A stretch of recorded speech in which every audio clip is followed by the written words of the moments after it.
দেখুন বন্ধুরা, গঙ্গার পাড়ে মলত্যাগ করে গঙ্গাকে কিভাবে দূষিত করছে। খোদ কলকাতার বুকে দক্ষিণেশ্বরের উল্টো দিকে বালি গঙ্গার পাড়ে এটা নিত্যদিনের ঘটনা। একদিন নয়, দুদিন নয়, বছরের পর বছর এরকম চলছে।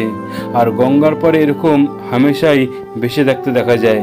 একবার ভাবুন তো, যেখানে আমরা গঙ্গাকে মা গঙ্গা হিসাবে পুজো করে থাকি এবং গঙ্গার জল দিয়ে আমরা পূজা অর্চনা করি, বহু মানুষ আছে প্রত্যেক দিন গঙ্গাতে স্নান করেন এবং গঙ্গার জল পান করেন, এছাড়া গঙ্গার মাটি গায়ে মাখেন।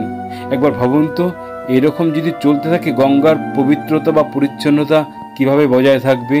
যেখানে সরকার থেকে শৌচালয় করে দেওয়া হচ্ছে, সেখানে কিভাবে এরা উন্মুক্ত জায়গায় মলত্যাগ করছে। এরা কি মানুষ না অমানুষ? বহু মানুষ আছেন সকালবেলা বালি ব্রিজে মর্নিং ওয়াক করতে আসেন। তারা আশা করি এদের এই মল ত্যাগ করার দৃশ্যটা দেখেছেন। জোয়ারের সময় এগুলো গঙ্গায় ভেসে চলে যায়। একবার ভাবুন তো, ভাবলেই গা শিউরে ওঠে। এই গঙ্গার জল দিয়ে আমরা পুজো করি, এই গঙ্গার জল আমরা পান করি, সেই গঙ্গার জল এভাবে দূষিত হচ্ছে। শুধু গঙ্গার পাড়েই মলত্যাগ নয়, যে কোনো উন্মুক্ত জায়গায়, মাঠ ঘাট পুকুর পাড়, কোথাও করা উচিত না। এতে পরিবেশের দূষণ খুব ভীষণভাবে হয়ে থাকে।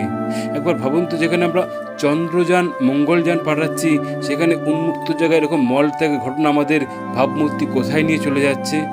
সব কিছু কিন্তু প্রশাসনের উপর ছেড়ে দিলে হবে না, আমাদের নিজেদেরও উদ্যোগ নিতে হবে, আমাদের নিজেদেরই বন্ধ করতে হবে এইসব।